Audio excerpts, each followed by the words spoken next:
Hello and welcome back to my channel. If this is your first time here, I'm Nurse Alyssa, and today we're going to be going over osteomyelitis, so a bone infection. But first, if you could smash that subscribe button, it would be greatly appreciated as it truly does help my channel. So let's get started. So what is osteomyelitis? So it is a bone infection, okay?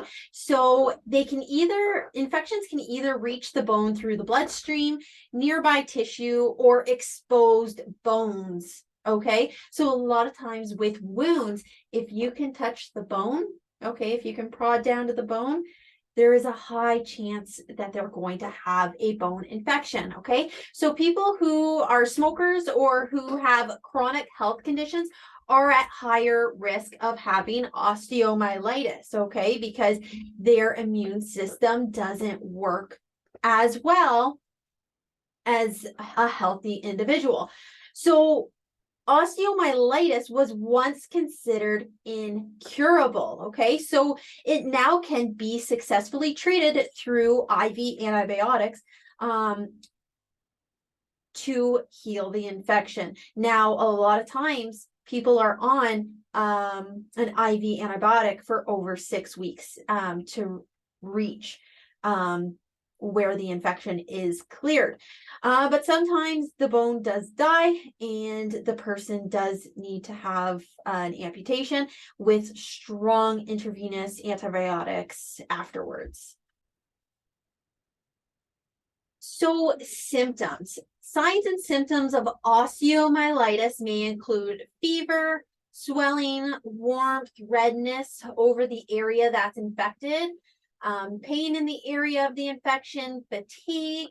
Sometimes osteomyelitis causes symptoms and sometimes it doesn't really, okay? So it's hard to really distinguish between osteomyelitis and other problems. This is especially true for infants or older adults who have other things going on and their immune systems are compromised. With wound care, in regards to wound care, if you can prod down to the bone, you want to make sure that you're getting a hold of the doctor right away to do a bone scan and all those tests just to see if they have a bone infection, because it's better to catch it right away than let it kind of fester. So when do we see our doctor? So if we're experiencing signs and symptoms of osteomyelitis, bone infection, we want to go get checked out at the doctor right away. Make sure that they're ordering the test to see if you have a bone infection, okay? So if you have worsening bone pain along with a fever, if you're at risk for infection because of medical conditions, recent surgery, or injury, see your doctor right away if you notice any signs and symptoms of infection. So what causes osteomyelitis? So the most common cause of osteomyelitis is actually just the bacteria that's normally on our skin, so our normal flora, okay? So it's staphylococcus bacteria that's just found on our tissue. So they can enter the body either through the bloodstream, through injuries, or directly through surgery. So the bloodstream, it can travel through our bloodstream and find a weak spot in the bone. Okay, so that's how it attacks injuries. So if you have a wound, a lot of times I see this with diabetic foot ulcers. Diabetic foot ulcers are at such high risk of becoming a bone infection because they have a comorbidity that already puts them in the category where they can get osteomyelitis a lot easier. So I do see this with diabetic foot ulcers quite frequently. And then surgery, just so when a doctor is replacing, say, a joint, it is quite easily for the bacteria to get in there. So what are the risk factors for osteomyelitis? So normally our bones are resistant to infection, But this protection lessens as we age, okay? So if you have had a recent injury or orthopedic surgery, so a severe bone fracture, deep puncture, or surgery where broken bones or worn joints are replaced, you are at risk, okay? Circulation disorders. So if you have a problem with circulation, your blood and nutrients and cells that are fighting, okay, that fight infection can't get to the area as quick as they would in a normal, healthy individual. So that can cause an increased risk of infection. So poorly controlled diabetes, peripheral or arterial disease, smoking, sickle cell disease, those can all affect circulation. And then anything that has a line that's being introduced into the body. So dialysis machine tubing, urinary catheters, long-term intravenous tubes, central lines, all increase your risk. Conditions that impair your immune system. So cancer treatments, poorly controlled diabetes, once again, the need to take corticosteroids. These will impair your immune system, putting you at higher risk. And then also people who take illicit drugs, possibly using injectables, that will put them at high risk for osteomyelitis. So what are some of the complications of osteomyelitis? So bone death, the bone can die. This would lead to needing amputation, surgical removal. Septic arthritis. So this is where the infection goes and spreads to a joint. Impaired growth. Okay, if somebody is younger and their bones are still growing, it can impair growth, and it can also cause skin cancer. Okay.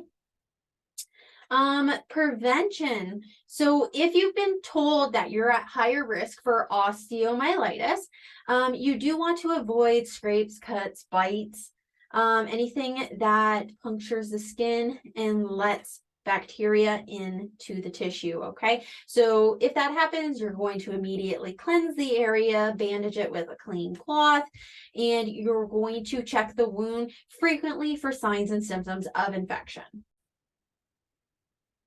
So how do we diagnose a bone infection? Okay, so there is actually no blood test that's specific for osteomyelitis, but we can do blood work to check certain markers.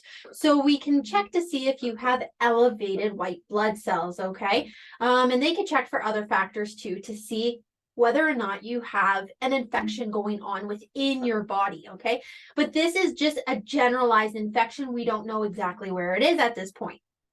So then they can do a combination of tests. So they'll probably do blood work and then is some imaging tests. So they can do x-ray. So x-ray can reveal damage to the bone. Now, damage to the bone doesn't show up for several weeks. Okay, so the infection must be going on for a few weeks, or suspected that it has been going on for a few weeks before it's going to show on that x-ray. Next, we have magnetic imaging, so an MRI. So this can show more detailed imaging of the bones and soft tissues surrounding them. Okay, then we have the CT scan, which is a combination. A CT scan combines x-rays taken from many different angles, creating detailed cross-section views of a person's internal structures. Okay. And then we have a bone biopsy. Okay, so this can determine the type of infection when they actually take a piece of the bone. Okay, and this will help determine what antibiotic is actually going to work on the type of bug that is infecting that bone. So treatment of osteomyelitis, okay? So there is 2 different treatment methods, and it depends on the severity of the infection of which way we go here. And there may also need a combination. Okay, so the first one is draining the infected area.